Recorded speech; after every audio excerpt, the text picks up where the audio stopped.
ஸ்ரீமதி ராமானுஜாய நமக.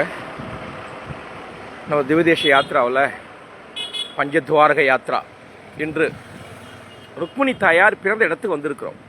இந்த இடம் ருக்மிபுரம் அப்படின்னு பேர். எல்லாரும் அவங்கவுங்க வீட்டில் இருந்து சேவித்துக் கொள்ளலாம். கோபுரம் வாசல், அதாவது துவாரகாவில் ருக்மிணிக்கும் கண்ணனுக்கும் இருக்கிற கோயில், அது ருக்மிணி துவாரகா அப்படின்னு சொல்லுவாங்க. ஆனால் இந்த இடம் ருக்மிணி பர்த் பிளேஸ். அந்த அம்மா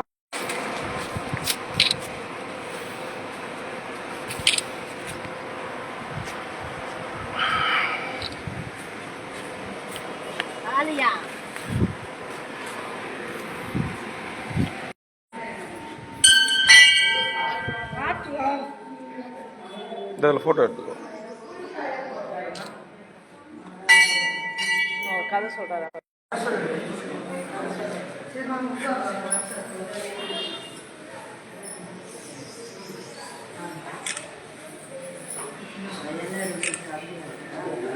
லைவ் போயிட்டு இருக்கு ஃபேஸ்புக்கில். நம்ம திவதேச யாத்ரா ஃபேஸ்புக்கில் இப்போ எல்லாரும் லைவ்ல வரீங்க. நம்ம மக்கள் எல்லாம் லைவ்ல வராங்க.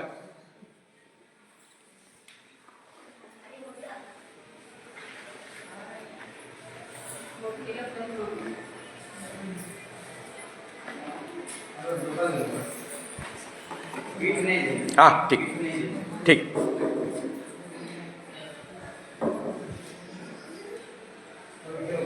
ठीक बोलो जी आप. कृष्ण भगवान और लक्ष्मण जी का ये शादी को हुई है तब से ये दर्शन, तब से ये कृष्ण अवतार को 5200 साल पहले ये जब जन्मी है तो भगवान रुक्मिया वो साथ में थे युद्ध करने के लिए. वो पराजित हो गए तो इधर ही भगवान रुक गए. जब संसार भगवान का इधर चला, कहीं भी आप जाओ, ठाकुर जाओ, सिन्नाटी जाओ, मथुरा में भी जाओ, तो ओनली वन ठाकुर जी एक ही विराजमान है. धर्मपत्नी इसके साथ नहीं. ये ऐसा सिंहासन है. குண்டீனபுரம் மகாராஷ்டிரா பக்கத்தில் இருக்கு. அங்க அவதாரம் பண்ணும்போது அந்த பிராமணன் மூலமா நீங்க இது ருக்மிணி சந்தேசம் சொல்றீங்களா, லெட்டர் எழுதி கொடுத்து கிருஷ்ணர் சிசுபாலன், அதான் ஆழ்வார் பாசுரத்துல கூட சொல்லுவாங்க, சிசு அண்ணாந்திருக்க ஆங்கவலை கைப்பிடித்த பெண்ணானால் द्वारका में आए और मंत्रोच्चार करे मेरी भूमि पवित्र हो जाए. तो भगवान के शर्त रखी थी कि मेरे रथ में अश्व की जगह आप दोनों, कृष्ण और लक्ष्मण दोनों को साथ में जुड़ना पड़े और मैं विराजमान हो जाऊं. शर्त ये रखी थी कि अंजन नहीं लेना, पानी के कोई खुराक नहीं लेना, वो नमक पानी. तो ये थोड़ा रथ खींचते हैं ना तो लक्ष्मण जी को तरस लगती है. वो ऐसा इशारा करती है भगवान को, मुझे प्यास लगी. युगल स्वरूप विराजमान नहीं रहो, जो पत्नी के साथ आप नहीं रहो, ऐसा खराब दिया था. 12 साल और भगवान की 125 वर्ष की आयुष्य का त्याग किया भगवान ने. वो एंड पीरियड वो रुक्मिणी पूजा किया मूल विग्रह है. अभी ये द्वारकाधीश में प्रतिष्ठा होगा ना, वो द्वारकाधीश विग्रह है ना, वो रुक्मिणी अकेला है ना, तो अकेले 5 किलोमीटर दूर वो क्या श्राप निभाने के लिए दूर चले गए. आपने श्राप तो दे दिया, लेकिन श्राप निभाने के लिए दूर उठा. ये दुर्वासा ऋषि को झूठा मत पड़ने देना, इसीलिए श्राप निभाने के लिए वो दूर चले गए. अभी आदि अनादि काल 12 सालों तक ये कृष्ण और रुक्मिणी का मिलाप नहीं हुआ. देह छोड़ दिया पालके में, लेकिन धर्मपत्नी इसके साथ नहीं. நம்ம நேற்று ருக்மிணி துவாரகா 3 கிலோமீட்டர் தள்ளி இருக்கு. ருக்மிணி, அதாவது மெயின் துவாரகால இருந்து ருக்மிணி துவாரகா. ஏன்னா அவங்க துர்வாச முனிவர் துவாரகாவுக்கு அது கொஞ்சம் மங்களாசாசனம் பண்ணணும்னு சொல்லி இவங்க 2 பேர் போய் கூப்பிடுறாங்க. அப்ப இவங்க போனது குதிரையில போயிருக்காங்க. நான் இது மாதிரி ரிஷி விலங்குகளை துன்புறுத்த கூடாது, அதனால என்னை நான் விலங்கு இருக்கிற வண்டியில எல்லாம் நான் ஏற மாட்டேன், 2வது என்னால அங்கிருந்து அவ்வளவு தூரம் நடக்க முடியாது அப்படின்றாரு. கிருஷ்ணர் ருக்மிணி சொல்றாங்க, பரவாயில்ல, குதிரைக்கு பதில் நாங்க 2 பேரும் உங்களை இழுத்துட்டு போறோம் அப்படின்னு சொல்லிட்டு அந்த இடத்துல போயிட்டு இருக்காங்க. அவ்வளவு தூரம் வந்ததுக்கு அப்புறம் ருக்மிணி தாயார் எனக்கு தீர்த்த தாகமா இருக்கு அப்படின்னு சொல்லி கிருஷ்ணர்கிட்ட கேட்கிறாங்க. உடனே அவர் கால் கட்டவரல லேசா இது பண்ணோம்னா பூமியை கலர்னோம்னா கங்கை வந்துருது. ருக்மிணி தாயார் எடுத்து குடிச்ச உடனே துர்வாச முனிவர் பாக்குறாரு, என்ன வச்சுட்டே நீங்க வந்து இது மாதிரி தண்ணி குடிக்கிறியா அப்படின்னு சொல்லி சாபம் போட்டுறாரு. சாபம் போட்ட உடனே 12 வருஷம் ருக்மிணி தாயாரும் கிருஷ்ணரும் பிரிஞ்சு இருக்காங்க 2 பேரும். அதனால மீதி எல்லா இடத்துலயுமே வந்து தனித்தனியா இருக்கிறாங்க. பட் இவங்க வந்து 2 பேரும் ஒன்னா சேவை சாதிக்கிறாங்க இந்த இடத்துல அப்படின்னு சொல்றாங்க. சித்திர மாசம் உற்சவம் நடக்கும். ஓ चैत्र महीना में उत्सव इधर ही है ना? अप्रैल महीना 27 मार्च से 30 मार्च तक मेला लगेगा, वो लगन उत्सव ही होगा. வர 31ஆம் தேதி இந்த இடத்துல கல்யாணோத்சவம், லட்சக்கணக்கான பேர் இந்த இடத்துக்கு வருவாங்க. முன்னாடி வந்து இது ஒரு சின்ன கிராமமா உள்ளூண்ட சின்னதா இருந்தது. இப்ப நல்லா கொஞ்சம் டெவலப் ஆயிட்டு பெருசா வந்துட்டு இருக்கு. இது அதாவது அந்த குண்டினபுரத்துல இருந்து துவாரகா போறதுக்கு முன்னாடி இந்த இடத்துல தான் கல்யாணம் நடந்ததா ஐதீகம் சொல்லப்படுது. இந்த இடத்துல மாதவப்பூர் அப்படின்னு பேர் இந்த இடத்துல. அது இன்னொன்னு என்ன சொன்னாரு, அந்த சப்த இது வந்து ஒரு கல்யாணம் நடந்ததுன்னு சொன்னாரு. சப்தபதி எல்லாமே கல்யாணம் நடக்கும். ये बर्थ प्लेस का, ये शादी का मंदिर है. ये वाला ये बर्थ प्लेस का रुक्मिणी का, ये शादी का मंदिर है. பர்த் பிளேஸ் கிடையாது. Birth place Kundinapuram. अभी तो वो तो कृष्ण अवतार में ये 5200 साल हो गया. अच्छा, ये शादी का मंदिर है.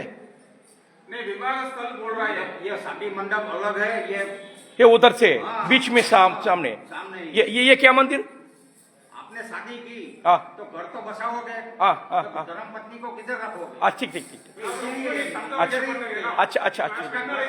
अच्छा ठीक है. தன்னோட ஊரு வேற ஊர்ல இருக்கும், பையனோட ஊர் இந்த இடத்துல இருக்கும். அப்ப பொண்ணை கூட்டு வந்து ஒரு நாள் தங்க வைக்கணும்ல, அது மாதிரி இங்க தங்க வச்சிருக்காங்க. சரி, அதெல்லாம் நம்ம பஸ்ல அடுத்து நம்ம போவோம். இதெல்லாம் பஸ்ல விவரமா சொல்லிக்கிறேன். அப்புறம் அப்படியே எல்லாம் சேவிச்சுக்கோங்க. பஞ்சத்வாரகா நம்ம யாத்திரையில கோயம்புத்தூர் குரூப் இவங்க கவிதா இவங்க ஃபேஸ்புக்ல லைவ்ல வரீங்க. நம்ம யாத்திரை பத்தி ஒரு 2 வார்த்தை அப்படியே சொல்லிடுங்க. லைவ்ல வரீங்க எல்லாரும், அப்படியே சேவிச்சுக்கிட்டே இருக்கணும். யாத்திரை எப்படி இருந்தது, யாத்திரை நல்லா எப்படி இப்போ ருக்மணி சாதிகா மந்திரில் இருக்கிறோம், கல்யாணம் ஆன இடம், அவங்க குடும்பத்தோடு இருந்த இடமா சேவிச்சுக்கோங்க. யாத்திரை ரொம்ப ஆனந்தமா இருந்தது. ரொம்ப தெய்வீகமான அனுபவம் ஒவ்வொரு இடத்துலயுமே எங்களுக்கு கிடைச்சது. ரொம்ப பக்தி பூர்வமா இருந்தது இந்த யாத்திரை. சும்மா சொல்ற மாதிரி எல்லாம் நாங்களும் போனோம் சேவிச்சோங்கிற மாதிரி இல்லாம அந்த வரலாறு எல்லாமே சொல்லி சுவாமி நம்மளை வழி நடத்திட்டு போறது ரொம்ப ஆனந்தமா இருந்தது. துவாரகாதீஷ்க்கு பல்லாண்டு பல்லாண்டு பல்லாண்டு. சரி, இங்க வந்து விவாகம் அந்த கோவில் எல்லாம் நல்லா டெவலப் பேசுறீங்களா?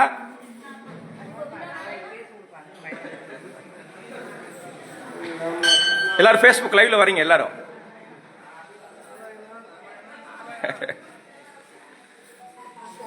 வேற யாரா பேசுறீங்களா ஃபேஸ்புக்ல?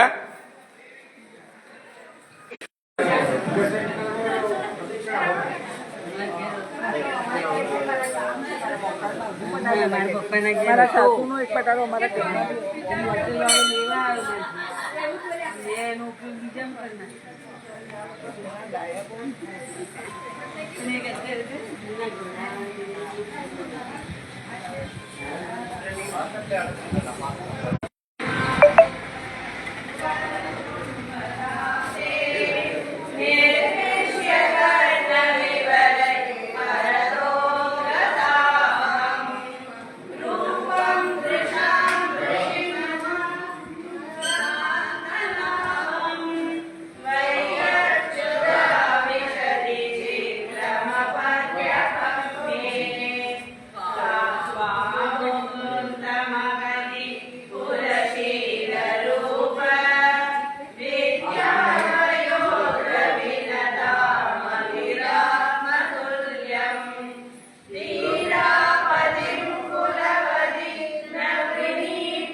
ருக்மிணி அம்மா வாழ்ந்த இடம். ஆமா. எல்லாரும் வரீங்க ஃபேஸ்புக் லைவ்ல. சொல்லலாம் யாத்திரை பத்தி சொல்லலாம். 2017 இருந்து சுவாமியோட யாத்திரையை தொடர்ந்து செஞ்சுட்டே வர்றேன். வருஷா வருஷம் அவர் கூட ஒரு யாத்திரை போகணும் அப்படிங்கிறது நானும் என்னோட அம்மாவும் சேர்ந்து வந்துட்டு இருக்கோம். ஒவ்வொரு தடவையும் ஒவ்வொரு அனுபவம். இங்கே துவாரகா யாத்திரை இந்த தடவை எங்களுக்கு அமைஞ்சிருக்கு. ரொம்ப விசேஷமாக கூட்டிகிட்டு போனார். ஒவ்வொரு பிளேஸும் பொதுவாக துவாரகாயும் நல்லா அருமையாக நாங்கள் நின்று சேவித்தோம். ஒவ்வொரு துவாரையும் ஒரு 3 தடவை 4 தடவையாவது நாங்கள் சேவித்தோம். அதுதான் எங்களுக்கு ரொம்ப சிறப்பாக இருந்தது. அமைஞ்சது எல்லாமே எங்களுக்கு அமைஞ்சது. யாத்திரையில் அவங்க கொடுத்த உணவுகள், தங்குறதுக்கு இடம் எல்லாமே அருமையாக இருந்தது. எனக்கு ரொம்பவும் பிடிச்சிருந்துச்சு. நான் எங்களுடைய அம்மா வீட்டு சைடில் எல்லாரையுமே கூட்டிகிட்டு வரணும். திரும்பவும் யாத்திரை திரும்பவும் மறுபடியும் தொடரணுங்கிறது அடியனோட விண்ணப்பம். பகவானோட அருள் கிட்டட்டும் எங்களுக்கு. அடியன் சாமி, இது வரைக்கும் எல்லா யாத்திரைகளும் உங்கள் கூட மலைநாடு திவ்ய யாத்திரை, முக்தி நாட்டு யாத்திரை எல்லாமே வந்தேங்க சாமி. சுவாமிங்க கூடயும் நிறைய